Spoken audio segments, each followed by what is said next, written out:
it takes business to be successful in this business. You don't have to be the best photographer or videographer in order to be successful and have a great career, as long as you know the business side of it. Maybe you could be a great marketer and be an average photographer and do just well, do very good. With social media, it does make it seem like it's easier to get in. It's easier to go buy a camera. It's easier to go buy a video camera and just start shooting.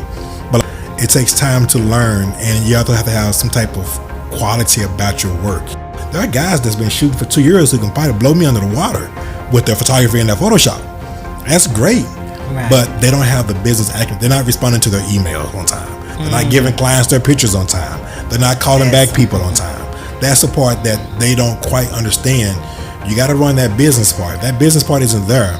Regardless of how talented you are, it won't last long.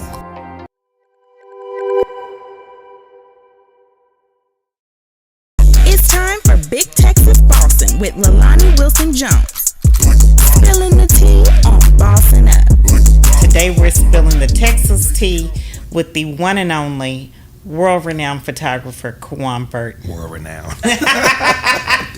Welcome. Thank you for having me. So let's just dive right in and talk about how you got started in photography. Wow.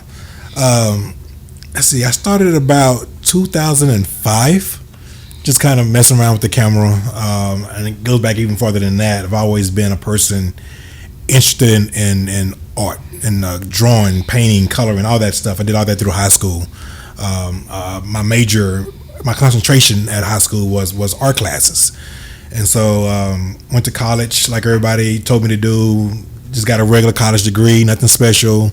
Okay. Ended up working at a bank for about 9 years, but it seemed like I was still missing something, and it was just the art. So I got a camera as a gift right after I finished my MBA program, and just kind of fell in love with taking pictures.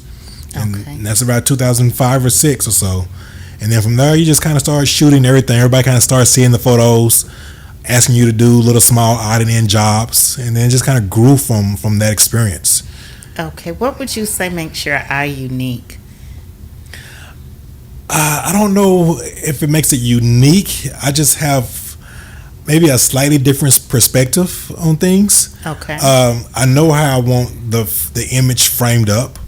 I know where I want the person standing, sitting, whether they're on the right half of the camera, left hand, in the middle. And my favorite was always tight shots. I'm not a landscape guy. I see the beauty in landscape photography, but to me, I'd rather just take it in with my eyes versus using the camera. When I go out to like national parks or mountain ranges, or the oceans, I want to see it with my own eyes versus through the camera. And so for me, it's a little bit different. But with people, I can frame them up, and then I know what I'm looking at. I know what I want, and faces and expressions and the way somebody is shaped, all that just draws me in even more. Right. I know you've taken some photographs of me that I absolutely love. I've been saying for a while I was going to have them blown up and put in my house, but I love the photographs. So let's talk about how you moved from local to international. I don't know if it was necessarily a move that I did on purpose. I think it kind of just happens. It happens that way. You get those phone calls, those emails about jobs that you kind of dreamed about, and then all of a sudden when you look down on your emails, it's like, is this even real? Is this a real opportunity? And that's kind of the way it went. I didn't advertise for it. I didn't publicize I wanted to do it. It's just, I don't know if it's fate, purpose, however you want to call it, God's blessings on your life. It just kind of happens that way. And I think once you're in a position for a long enough time, people take notice. Right. And if you're doing it right, people take notice. If you're not doing it right, they also take notice on that too, and you don't get those calls. So it's a matter of just continuing to hone in on your craft and going the way that that God laid out for you. Okay. Was there any particular photo shoot, because you've done so many, but that just stands out in your mind as your greatest piece of work? I don't. They're all my babies. It's kind of like with you, right? They're all right. It's like trying to pick you. Good. Yeah. When you do a lot in Dallas, obviously it's a lot of commercial work. We don't get a lot of fashion photo shoots here, and those kind of do get the same repetitive. white background, plain backgrounds, gray backgrounds, and they're for the client. Right. So for me, my passion's always been shooting more fashion photography. So I love the clothes, the outfits, the posing, and I love even doing more on location than in studio. So those may stand out a little bit more than just the commercial headshots for me. Okay. And just an insider tip, since you mentioned that you love fashion, I know that your wife is a fashionista. Is that how you met her? That is how I met her. Actually, I met her. Your guy over here, like I call the names, he was around when I first met her. Okay. I was hired by another gentleman that we both know. His name is Willie Johnson. I'll give him credit for that all the time. Hired to come out and shoot an album cover. She was into music at that time. Okay. And she was more of a writer, producer, not actually trying to sing or rap or anything like that. And I was hired by him to come out and shoot an album cover for her. Came out, shot the cover, got paid and left. Didn't think nothing about it. It was a job. Right. It was a job. Right. And then probably like maybe 2 years later, not really communicating much with her, or a year and a half later, I get another call to do another project for her. And then from there, we kind of developed more of that relationship then. Because at the first time, Willie was more the middle person. You know, he kind of dealt with the middle person more than whoever did the actual hiring. And that was my experience with her. It was really just on set, snap, snap, snap, and then I was done. Okay. Next time, she hit me directly. And then that's how we kind of started that relationship and just getting to know each other. And then from there, it grew into a full-blown relationship. All right. That's awesome. Now, tell us about your worst experience in photography for the young, aspiring photographer. What mistake would you not want them to make? That's a great question. I guess really just don't think you know it all. Be open to listening to other people's ideals. I've never had a problem with someone helping a person pose, for example. Okay. So just be open to gathering all the information you can. Worse. I mean, I've had some, and I won't say necessarily bad photo shoots or bad experiences. They do happen. There's some stuff where typically, if anything, it came probably from the wedding industry, just dealing with so many different people around. But nothing that I could say that was just worse or horrible. Okay. And your favorite photography, you've already said, is fashion. Mm-hmm. What is it outside of fashion? I've dabbled more and more into the video side of things too. Okay. So I'll say outside of fashion, maybe it's more the video now. Okay. And what it is just something new for me. Even though I've been doing it now for about 6 years, it still feels new. Every time I pick up a video camera, and just trying to mimic what I would do with a stills camera with a video camera. Okay. And what would you say the biggest takeaway is when you go in to edit a photo? What's your number one goal? Just you do amazing editing. Yeah, but actually my number one goal is not to do as much editing. Okay. I'm trying to capture most 99.5% in camera as possible. Okay. To where I'm not dependent on the edit to make it shine. That's my number one objective, if anything, and my goal. To where when I get in front of that computer, I'm not spending a whole lot of time, because that takes away from your personal time and your time with your family. Right. Well, you've already spent 3-4 hours on the photo shoot. You don't want to go spend 3-4 more hours now behind the computer desk trying to get that picture to look right. Right. So I'm trying to edit as much as I can, as fast as I can, and go be with my family. Awesome. How much commercial work do you do, and what national ads or campaigns have you worked on? My commercial work is probably about 40% of my business. I still do a lot of individuals, the family birthday portraits. Still do a lot of those, especially, and I don't consider the branding as commercial work. It's more like, if it's a real estate agent or an author who's coming in, that's I don't put that under commercial work, even though it is commercial work, because they're selling that book, they're selling those ads to better themselves. But that's also a big part of what I do now as well. Okay. So, and you said asked about national campaigns. Right. My biggest client is Toyota. Okay. Obviously, so I worked with them for several years now. And then I've entered some nice jobs with Amazon, Black Business Accelerator Group as well. Okay, awesome. And so how would someone go about getting a corporate gig, so to speak? You know what? or did it fall in your Everybody, lap? once again, it kind of fell in my lap. Or did it fall in your lap? Once again, it kind of fell in my lap. There is no. Everybody's gonna be different. Right. Everybody's path is gonna be different, and so I think sometimes there's nothing wrong with sending an email or a DM or messaging somebody or a corporate, or even doing mock ads for certain things that you want to go for. There's nothing wrong with doing that, and it may not get you anything. It may get you a little notice, but sometimes you got to just put it out there and see what happens. Right. And so there's no one way that it just kind of happens. It just happens. It just happens. Yeah.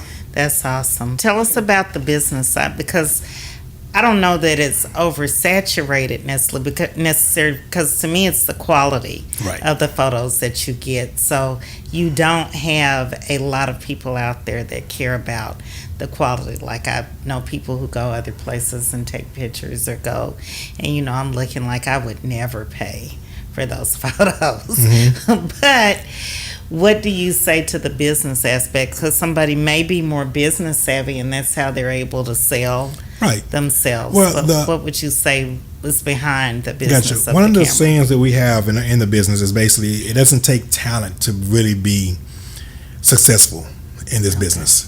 It takes business to be successful in this business. You don't have to be the best photographer or videographer in order to be successful and have a great career, as long as you know the business side of it. You could be a great marketer and be an average photographer and do just well, do very good. So I think a lot of times, a lot of the younger crowd that's entering into the business, and with social media, it does make it seem like it's easier to get in. It's easier to go buy a camera. It's easy to go buy a video camera and just start shooting. But like you mentioned, it takes time to learn, and you have to have some type of quality about your work. Right. And for me, the biggest part has always been customer service. You've been to our studio. You know how we treat you when you come wonderful. in. And for me, that's one way that I'm able to hopefully stand out among other people. There are guys that's been shooting for 2 years who can probably blow me under the water with their photography and their Photoshop. That's great. Right. But they don't have the business acumen. They're not responding to their emails on time. They're not giving clients their pictures on time. They're not calling back people on time. That's the part that they don't quite understand. You got to run that business part. If that business part isn't there, regardless of how talented you are, it won't last long. Right. Absolutely not. And what would you say the secret is to what you've done? Because you've been doing this for over 20 years now. It's consistency. Okay. Just consistently do the best that I can do. That's all I can do. Give good customer service. Consistently show up on time. Yes. Respond to people. Communicate with people. Right. Let them know exactly, hey, your images, your video is going to be ready in X amount of days. It's going to take me this long to get it to you. That way no one's sitting around wondering, okay, it's 3 months later now and I haven't seen anything. Right. Yeah. Absolutely. Just communication. That's a big part of it. And having a business plan that's going to work not only for you, but also for your clients. Don't do a business plan that's just for your clients only, but you can't make it work. Right. Because it's too unattainable. So you got to find that sweet spot that works for everybody. Altruist Home Healthcare is one of the top accredited home healthcare agencies servicing North and East Texas. With over 25 years of caring for Texas families, Altruist network of staff has become the preferred provider of physical and occupational therapy, wound, post-surgery, and primary care within the comfort of your home. Altruist Home Healthcare works in conjunction with you, your loved ones, and your primary care physician to provide stellar care with honor and integrity. For more information on our services, visit our website www.altruisthhc.com or call us at 214-328-8600. Now back to the show. I happen to be a business owner who happens to be black.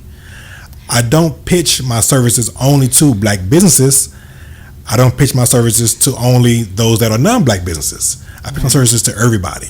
And so when a customer comes in, I want them to look at me as a business first, and then say, hey, this is a great business that's run by this couple they're doing everything right. Oh, you know what? Also, they're black. Right. So that's the way I want people to look at it.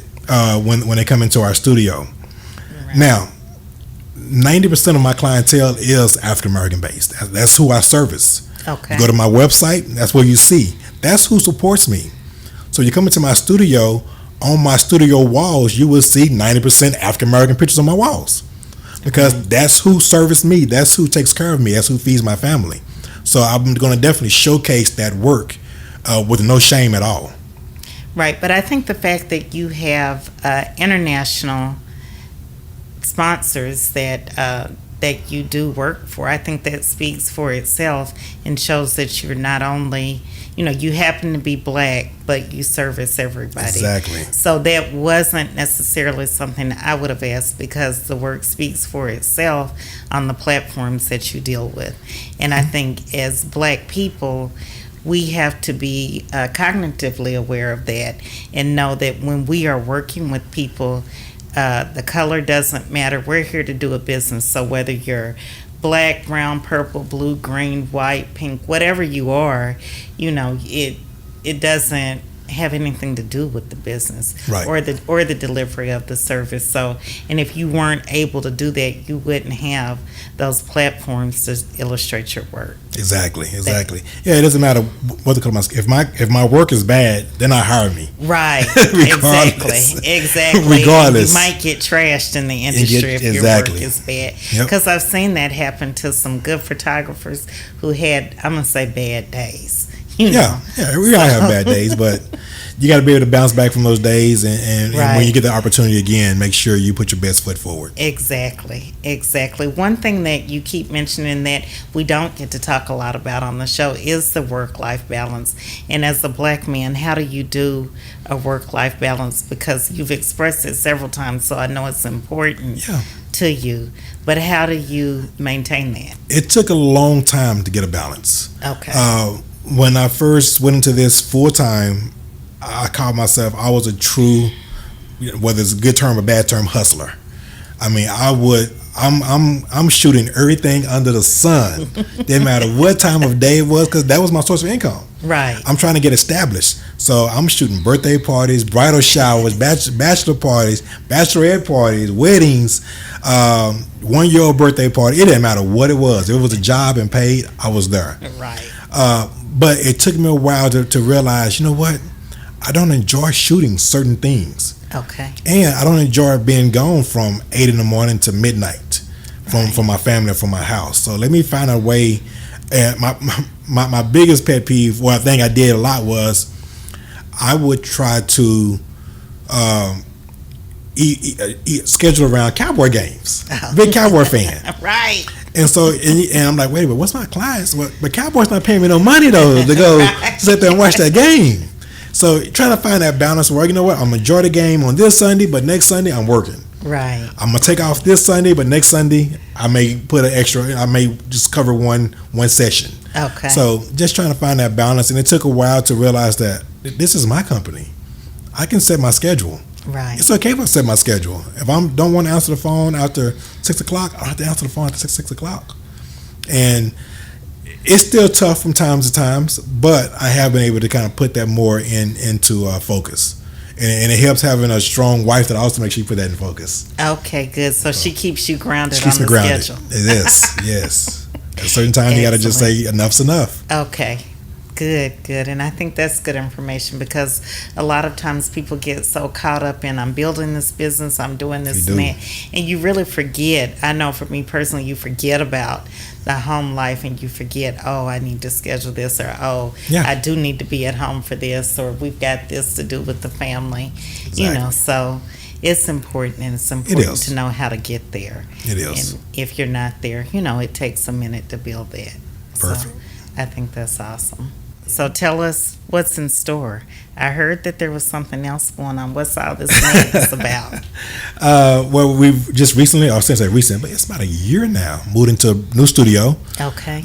We went from 4,000 square feet to 6,500 square feet now of space. Wow. And it allows us to build sets, and that was the big part of it. Drive-in cars, drive-in equipment, build bigger sets to hopefully accommodate larger clients and larger budget clients that need some custom stuff done.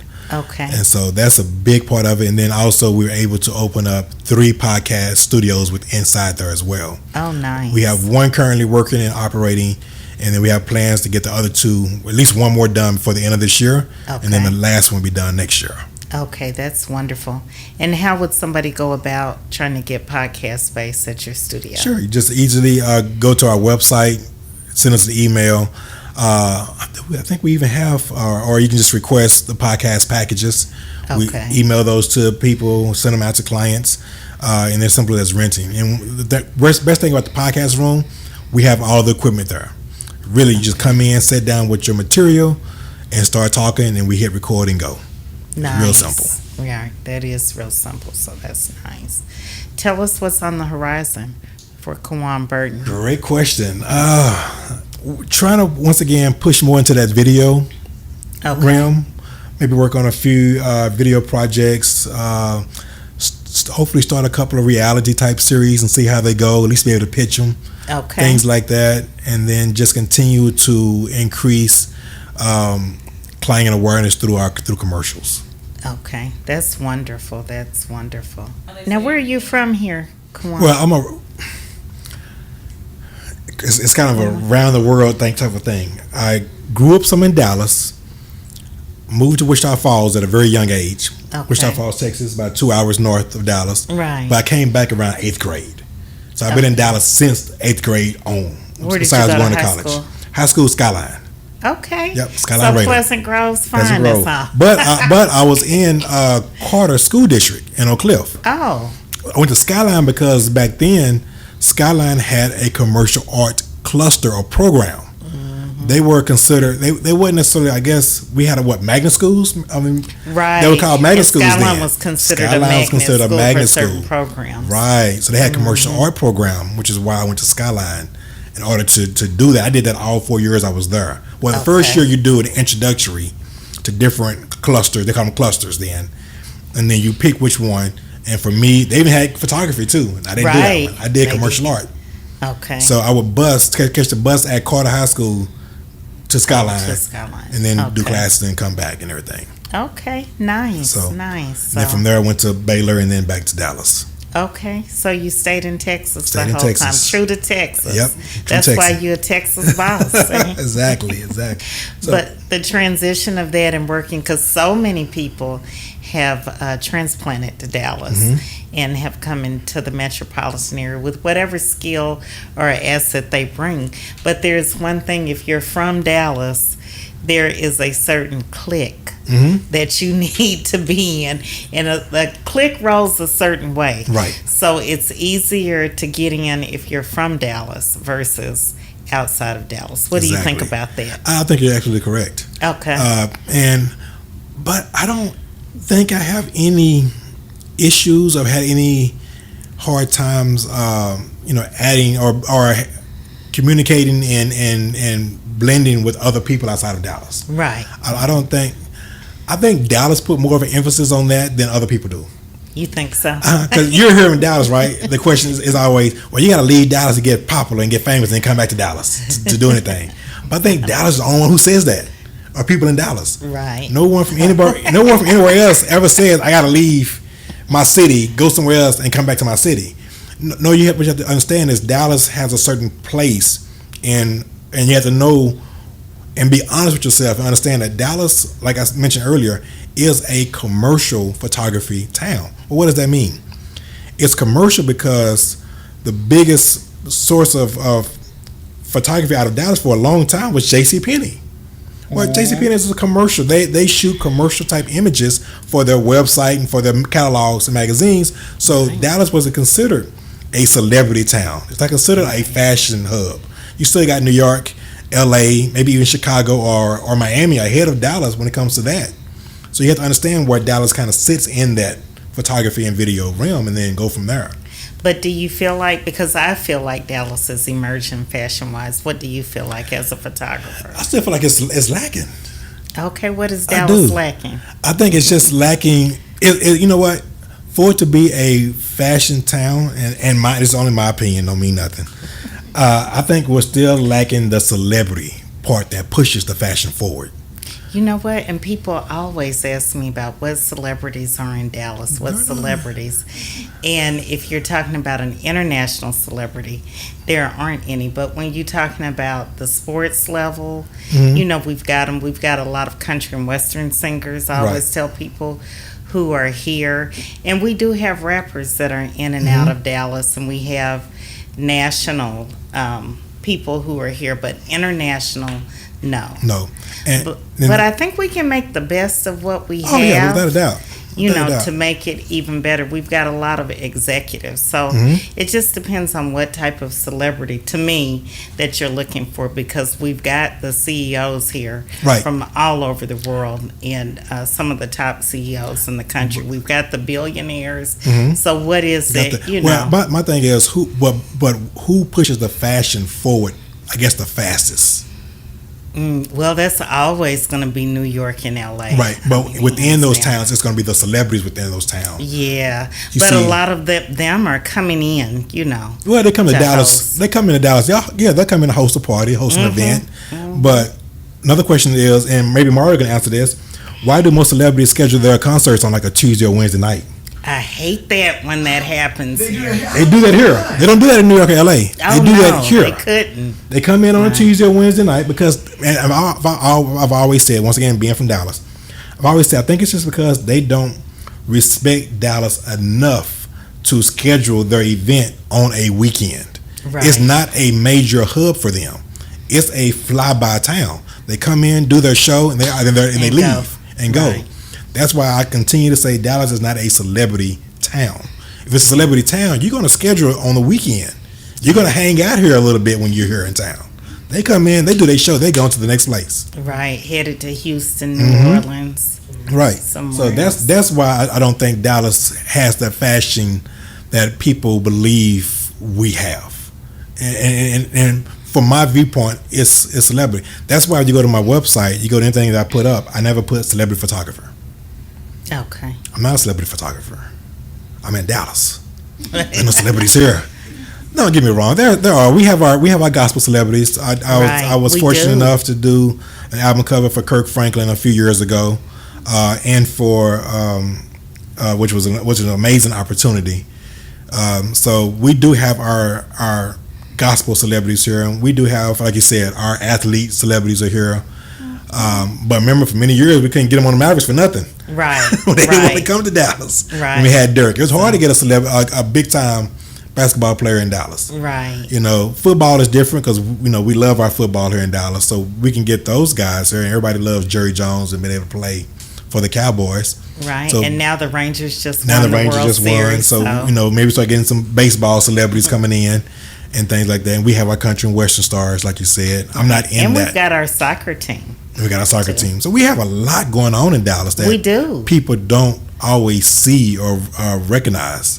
Right. But there is a lot going on here. But I'm not an event photographer. Okay. Or a conference photographer. So I'm not in those areas as much, or those circles. Anything you want the viewers to know? Feel free to check out my work, my website. Might as well throw a pitch out there. It's a word website. There's a story behind that too, why it has a name, but it's ksbfoto.com. That's KSB as in boy, FOTO.com. Feel free to check out the website, the work there, and I look forward to continuing to doing what I do here in Dallas. Absolutely. Thank you. I'll be in studio soon. Thank you. Thanks for tuning in to Big Texas Boston Podcast. If you like these conversations, be sure to subscribe on YouTube and follow us on all social media platforms at Big Texas Boston. Tag us on social at